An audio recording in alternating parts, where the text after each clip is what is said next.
হাত পায়ে চোট আছে, বোন ইঞ্জুরি আছে, লিগামেন্টে আছে, আমার মাথা এবং চেস্টে খুব পেন হয়েছে।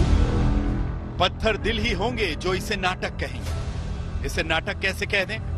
ममता बनर्जी को चोट लगी है और बहुत चोट लगी है। 66 की उम्र कम नहीं होती। गर्दन से लेकर पांव तक वो दर्द में है। उनके चेहरे से ये साफ दिख रहा है। 2-3 दिन वो अस्पताल में रहेंगी। प्रचार में भी निकलेंगी तो व्हील चेयर पर होंगी। এটা ঠিক যে কালকে খুব জোর আমার লেগেছিল এবং আমার হাত পায়ে চোট আছে, বোন ইঞ্জুরি আছে, লিগামেন্টে আছে। কালকে আমার মাথা এবং চেস্টে খুব পেনও হয়েছে। আমি আশা করি 2-3 দিনের মধ্যে আমি আবার নিজের ফিল্ডে ফিরে যেতে পারবো। তবে হয়তো পায়ের প্রবলেম থাকবে, কিন্তু আমি ম্যানেজ করে নেব। আমার মিটিং আমি কিছুই নষ্ট করবো না, বাট হয়তো আমাকে কিছুদিন হুইল চেয়ারে করতে হবে, সেটা আপনাদের সহযোগিতা চাইব। एक मुख्यमंत्री के साथ ऐसा होना ये छोटी मोटी बात नहीं है। गहरी चोट लगी है, इसमें तो कोई शक ही नहीं है। लेकिन सवाल ये है कि ये सब हुआ कैसे? सवाल ये है कि इतने बंदोबस्त में दीदी को ये चोट लगी कैसे? क्या उनके साथ कोई हादसा हुआ या उन्हें किसी ने धक्का दे दिया? जो बात सबसे पहले दीदी ने कही थी। कोई पुलिस नहीं था, एक भी पुलिस नहीं था। हमारा पुलिस दीदी 4-5 आदमी नहीं। मैं गाड़ी पर इधर में खड़ा होकर 4-5 आदमी मेरे को गाड़ी पूरा बंद कर दिया। पब्लिक बहुत थे, पब्लिक का बात नहीं है। 4-5 कहाँ का चोट लगा आपको? कहाँ का चोट लगा? पैर में?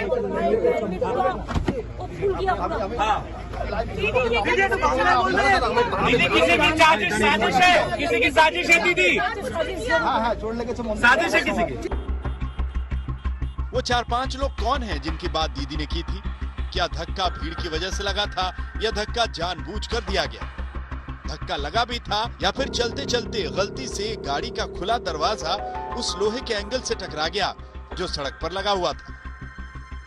उस वक्त क्या हुआ होगा ये हमने भी समझने की कोशिश की है।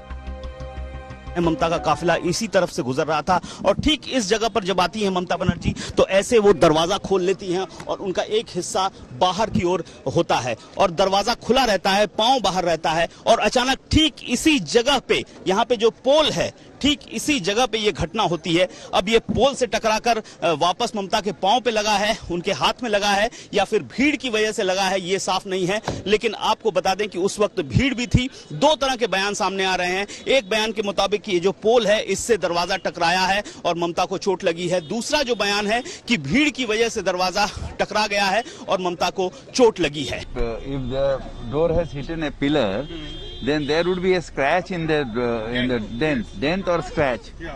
But nothing is like that. Around this plot, There is nothing. Enter in the door, there is no scratch, no dent. So how a pillar can?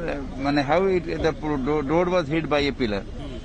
Actually, the door was hit by some few person who pushed it from behind. अभी सच सिर्फ एक है, वो ये कि दीदी को चोट लगी है। चोट कैसे लगी इस पर सबके अपने अपने दावे हैं। किसी ने कहा धक्का दिया गया, किसी ने कहा भीड़ से चोट लगी, किसी ने कहा उन्हीं के लोगों की गलती से चोट लगी, किसी ने कहा साजिश हुई। टीएमसी को शक क्यों है इसकी क्रोनोलॉजी समझा दी। टीएमसी का कहना है कि 8 मार्च को बंगाल बीजेपी अध्यक्ष ने एक पोस्ट में ममता बनर्जी को घायल होते दिखाया था। 9 मार्च को चुनाव आयोग ने पश्चिम बंगाल के डीजीपी को बदल दिया। 10 मार्च को बीजेपी के एक सांसद ने पोस्ट किया था कि आप समझ जाएंगे शाम के 5 बजे के बाद क्या होगा। और कल शाम 6 बजे दीदी के साथ ये हादसा हुआ। क्रोनोलॉजी समझ लीजिए। मार्च 8 तारीख बीजेपी के बंगाल के अध्यक्ष ने एक पोस्ट किया था, ममता बनर्जी को घायल होते दिखाया।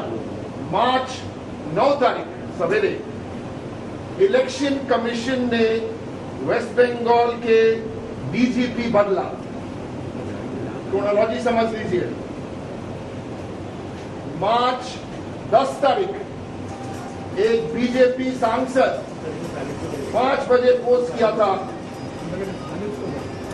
आप समझ जाएंगे शाम के 5 बजे के बाद क्या होने वाला है।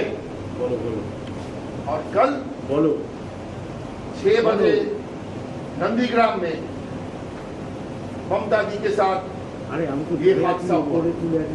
I think Election Commission is taking the matter very casually. It's not a casual matter. It's not a case of only 307. 302 could have been done. So it was an attempt to murder. As a candidate, I am complaining. The moment the DG was changed, only after within 24 hours this thing happened. Will you be filing an FIR? Yes, I have already filed.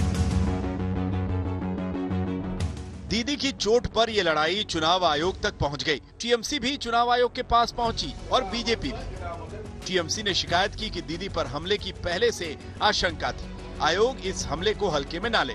BJP भी कह रही है कि इसकी जांच हो। इतनी police और सुरक्षा के बाद चोट कैसे लगी? दूध का दूध और पानी का पानी होना चाहिए।